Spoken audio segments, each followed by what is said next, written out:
first Georgians, 40 Georgians, came to the United States in 1897.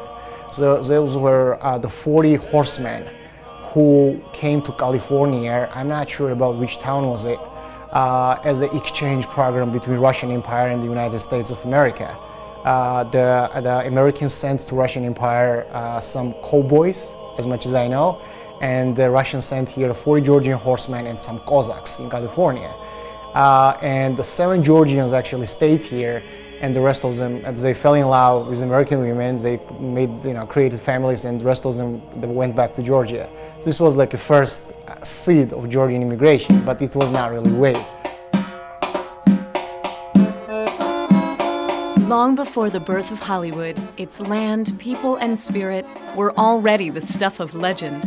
Georgia, the 5,000-year-old country, rises from the Black Sea into the Caucasus and brings with it stories both ancient and modern.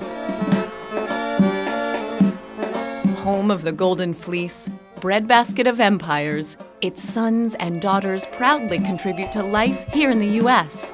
The Georgian community, now on World in America. Vasily Rukadze and Mirab Abdeladze are among the thousands of Georgians now living across the United States. They explain the 3 periods in history that have brought Georgians to American shores. First tide was in 1920-21 when Russia first time occupied Soviet Russia occupied Georgia. The Russian Empire collapsed, Georgia regained its independence and stayed independent for 3-4 years, and then was occupied again, this time by Bolshevik Russia. So this was the time when most of the Georgian immigration came here. And many Georgian intellectual people left Georgia and came into Europe and United States. The people who were part of the independent Georgians, Democratic Georgian Republic's government, the people who fought in Georgian military, and they faced the execution, the Bolshevik execution, so they had no any other choice but to leave the country. The next outflow occurred a generation later, during the Second World War. The second wave of Georgian immigration was much larger.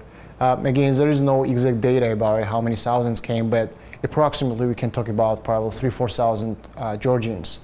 Who were these people? They were just ordinary Georgians, the workers, the peasants, the members of the Georgian intelligentsia who the Stalin took to the World War II. People who turned themselves into the Allied forces, Americans and British, and then made it to America. Most of them are actually assimilated. They became the part of American society, and they contributed a lot to the society.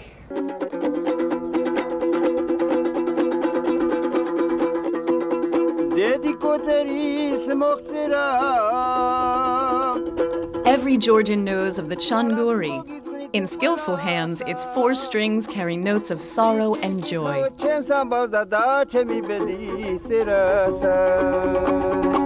This man tells of a soldier who on a foreign battlefield writes a letter.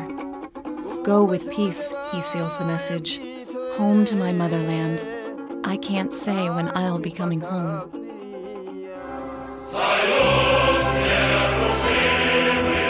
The collapse of the Soviet Union sent shocks around the world. For Georgians, it sparked the largest migration of all. Much bigger and much serious immigration tide was after collapse of Soviet Union. Many people, many immigrants, scientists, the writers, analysts, ethnographers, they try to collect information like how many thousand people left Georgia. We don't know, but we talk probably about 1 million people. People who went to Russia, went to Europe, went to America, went to Australia, and Canada. But to America, we talk about probably 40–50,000 Georgians. So what drove so many to new and distant lands? Mr. Abdeladze and his wife, Dr. Tamar Bibilashvili, left distinguished positions in Georgia when conditions there turned for the worse. Like Mr. Rukadze, the couple experienced the third wave of Georgian emigration firsthand. There was different reasons, and one of them was economical, because in the 90s Georgia was in the economical trouble, political hardship like this. It's a political issue. It's a political issue for other societies, for other countries, internationally. But for me, this was the personal problem, political problem affecting the country's economy, because it devastated the country economically and it pushed the people out of the country, like me. I am one of those million Georgians who left Georgia in 1990s because of these wars, because of the civil war, because of the staged military coup. Many of my friends, they immigrated in the beginning of 90s, and every time they asked me to come here, but I resisted, because for Georgians, the immigration is the last thing. We have like a very hard economic time in Georgia, so the people were, even in our university, we have a lot of good jobs, good works, but we can't prove ourselves, we can't show ourselves, so we were going outside of Georgia and we were presenting where you have a lot of opportunity to do this. Like this country gives you a lot of opportunities. That was my problem also. I just could not survive anymore. I went to the university which I graduated from in summer of 1998. I did my joint degree in history and political science, my bachelor's degree. And when I looked around, I just saw that there was now a possibility of survival for a single individual like me. Because the government was so corrupt, the system was so corrupt, the post-communist system was so corrupt. Our problems were caused by the politics affecting economy, and the economy affecting our families, our personal lives. And I'm just one of the products of this process, destructive process. Some responded to the turmoil in their country by embracing a vision of hope. Eliso Siglauri dreamt of building a town, a place of prosperity and peace. The sculptor forged her dream into the Georgian Cultural Center. From New York City, it promotes kindness and understanding through the power of art. I started Amirani in 2002. It was established, and from very beginning I decided to make the cultural center, the worldwide cultural center, because I had the idea to build up the small town, the town of love for all people and all cultures. And that's why I started this organization from very beginning. But later I decided to add the Georgian culture, because it was very hard to start from this, and because of the nobody knows nothing about Georgia, who we are, from where, why, and it was hard to explain them. Through the Amirani Center, Ms. Siglauri works to uplift the human spirit. She spreads the beauty of Georgian culture from her Manhattan location. Her organization helps rebuild families through charity and works to see priceless pieces of history through to a new day. Bridging Asia and Europe, witness to a parade of civilizations, Georgia enjoys a rich, unique culture. Its dreamy landscapes and vibrant traditions inspire locals and visitors alike. Georgia is one of the oldest countries in the world, and it has very interesting culture and very interesting history. It's a very beautiful country. It's a very beautiful country, and it used to be one of the richest, the wealthiest, most affluent society under the Soviet Union. It's hardworking people with very rich history in the culture. Many our American friends usually spend summertime in Georgia. I know 4 or 5 my American friends. They permanently in July or August are going to Georgia, and they like Georgia for hospitality, for customs, for nature. So Georgia is very mountain country and with nice nature, like Montana with sea too. As a nature, it's very subtropical climate. It's well located on the east coast of the Black Sea. The climate is very medium, just perfect for summer vacationing on the Black Sea coast. The perfect for winter the resorts. There are several Georgian winter resorts which are no less than any winter resorts in Switzerland or Germany. It's a very pretty nice country with people who love guests. High above Tbilisi, Georgia's capital city, stands Kartlis Deda, the Georgian mother. Erected in 1958, the statue has come to symbolize the vigor and hospitality found in the Georgian character.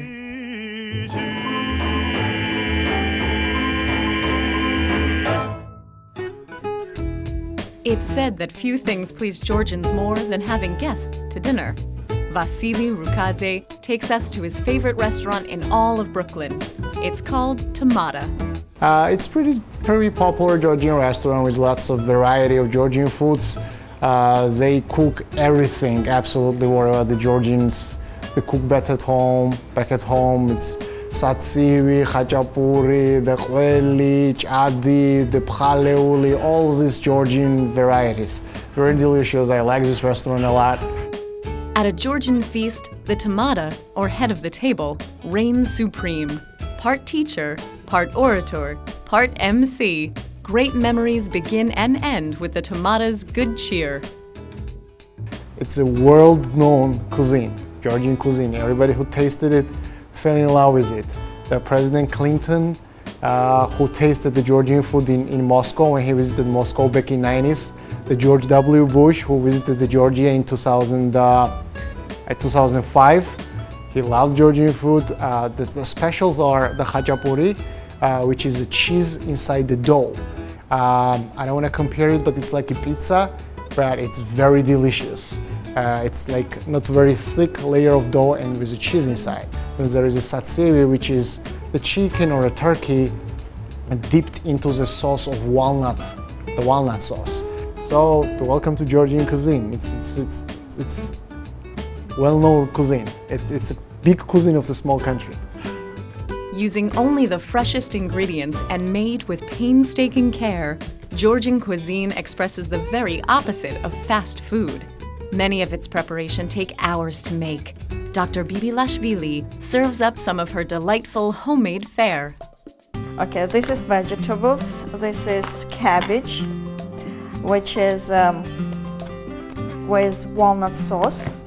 This is very special Georgian food, which is also vegetable. It's eggplant with walnut, and this is also walnut sauce and chicken.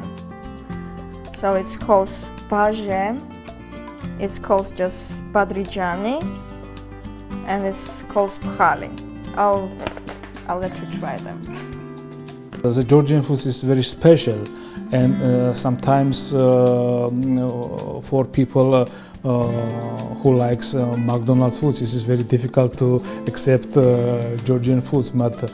But many people like Georgian foods because it's very special and very tasty.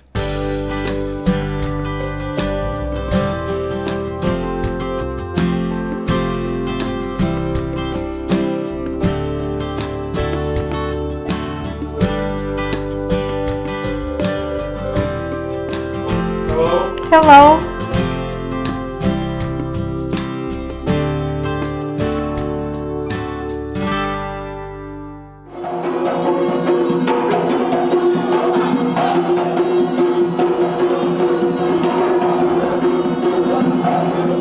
Beyond cuisine, nothing speaks to the color and energy of a people like its music and dance.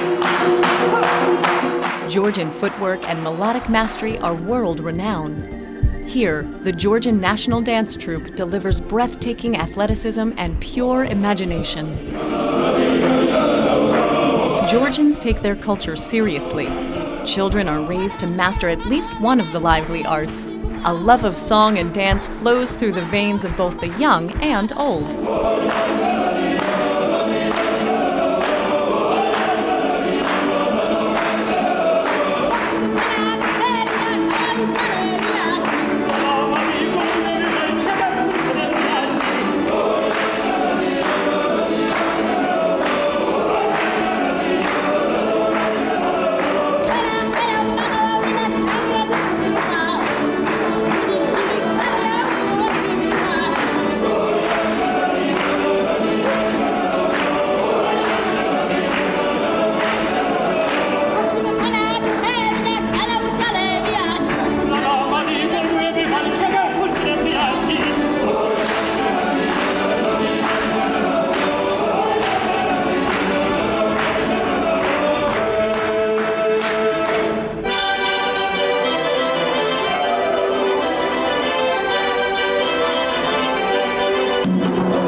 Decades, the national dance troupe has thrilled audiences around the globe.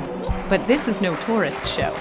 The explosive choreography propels an undying legacy, one that belongs to all Georgians well into the future.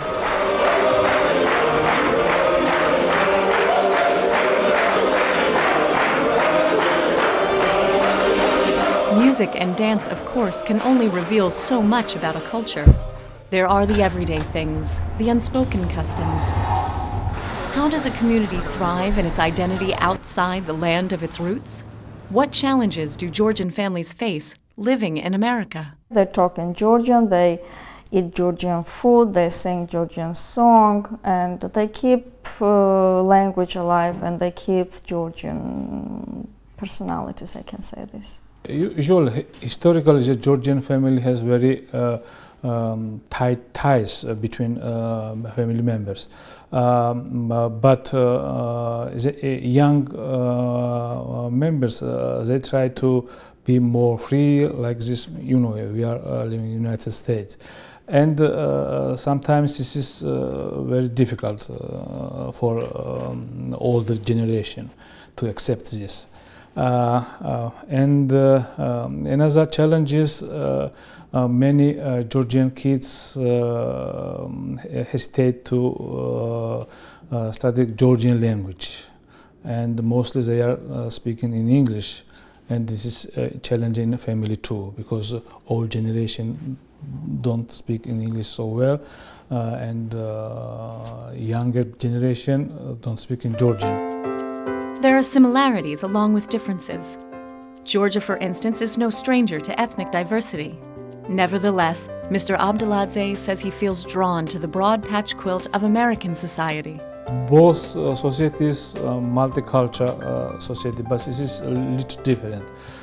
In the United States, you can become American after 5-6 years, and for everybody it's okay.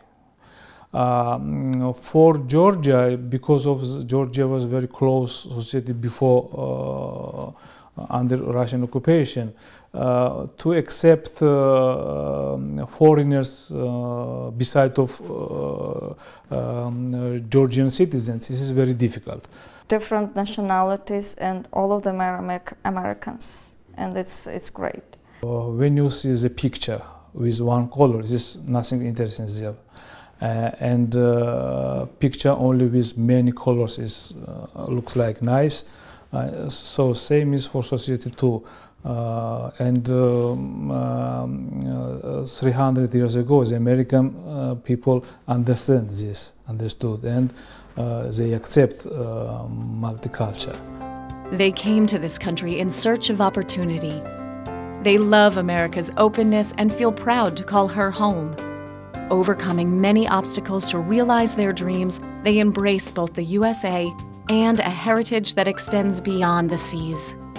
Nobody really knew in Georgia what America was about. We all thought that we knew America, but nobody knew. Like I said, everything was from cassettes, video cassettes and whatever the people told us from America, from the phone calls, and they always said the exaggerated stories because people don't say that they are going through hardships. They say they have perfect lives. You know, they take pictures on the backgrounds of yachts and the Florida and the Miami Beach, and people say, hey, there is a heaven there, let's go there. But which is possible. In America, you can achieve everything, anything. You can become very successful individual, but we all know it does not come that easily. It does not come in 1 year, 2 years, and 5 years. It takes lots of discipline and hardship and hard work. Whatever you want, you can do here. You just need to work hard, and then you can do whatever you need, whatever you want, really want. You can show yourself. As an immigrant, I honestly didn't plan anything like that. I was not planning to stay in America. All I wanted was to get education and go back to my country. And then after 3-4 years, I have noticed that I had some kind of division within myself. Like I was like a little bit divided, where I really wanted to be, where I belonged. Because after you live 7, 8, 9 years in the country, you are adjusted to that country. And besides that, I fell in love with America. I love this country. And it's like, that's what you asked me. I think that's the question of my everyday life, and about which I think all the time. And I don't know how it's gonna be. It's probably, everything depends how things will go. I don't exclude that I will go back to Georgia, but most probably I will stay because I really love this country. We leave you now with more of the Georgian National Dance Troupe on World in America.